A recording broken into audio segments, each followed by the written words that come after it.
महफिल में मौजूद अतीक साहब, अतीकुर रहमान साहब, अजीज़ पाशा साहब, सिद्दीक साहब जो मेरे करीबी दोस्त के वालिद हैं, और हमारे खैरुद्दीन सूफी साहब, एस.के. अफजलुद्दीन साहब, उस्मान साहब और दीगर हाज़रीन जलसा, आज यहाँ हम सब मौजूद हुए कि वक्फ के इशू पे बात करेंगे।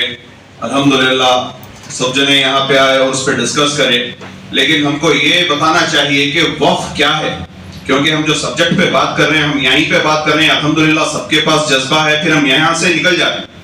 आज अतीकुर रहमान साहब आए, मैं हेमंत गुप्ता साहब का जजमेंट आपको दूंगा कि आप अवाम को बताइए कि ये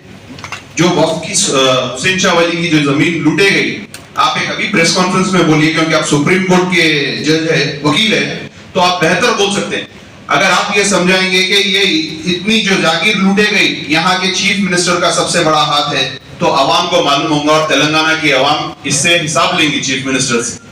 क्योंकि इसमें सिर्फ हल्फनामा डालना था। जैसा कि अगर वो हुकूमत में आते हैं, मैनिफेस्टो होता है, वो मैनिफेस्टो में ये होता है कि मंशूर में ये बोलते हैं अगर हम आएंगे तो फलानी चीज करेंगे, फलानी चीजों में इंप्लीमेंट करेंगे, रिजर्वेशन देंगे या कोई चीज पे से अगर टैक्स है तो निकाल देंगे। तो चीफ मिनिस्टर ने वादा किया था तेलंगाना के मुसलमानों से, अगर मैं हुकूमत में आता हूं तो तेलुगु में उन्होंने बोले थे कि लैंडको हिल्स की प्रॉपर्टी पे नागर चला दूंगा, जमीन आपको 4 महीने के अंदर वापस करके दूंगा। वही चीफ मिनिस्टर 2016 में सिविल बिल डाले,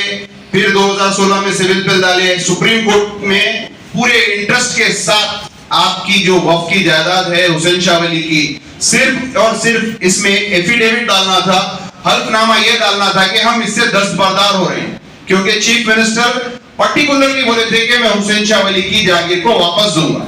तो मैं गुजारिश करता हूं अतीकुर रहमान साहब, आपको ये पूरी फाइल है 120 पेजेस की, 160 पेजेस की, जरा आप इस पे ये बोलिए जजमेंट के हिसाब से। और एक चीज, जैसा कि अभी अजीज पाशा साहब बोले कि वन से वक्फ इज ऑलवेज वक्फ, अब वो नहीं रहा, इसीलिए नहीं रहा कि के चंद्रशेखर राव साहब इतना स्मार्टली ऑर्डर ले लेके आए इन व्यू ऑफ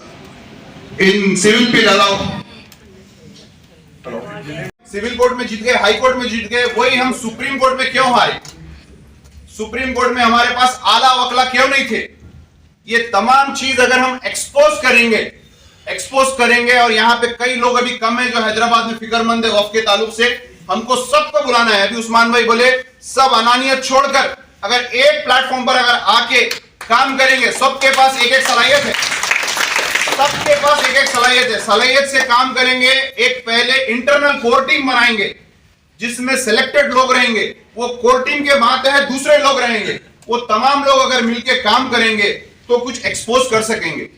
कल भी बेगम बाजार में एक प्रॉपर्टी रजिस्ट्रेशन हुई, मैं शादनगर में अब तक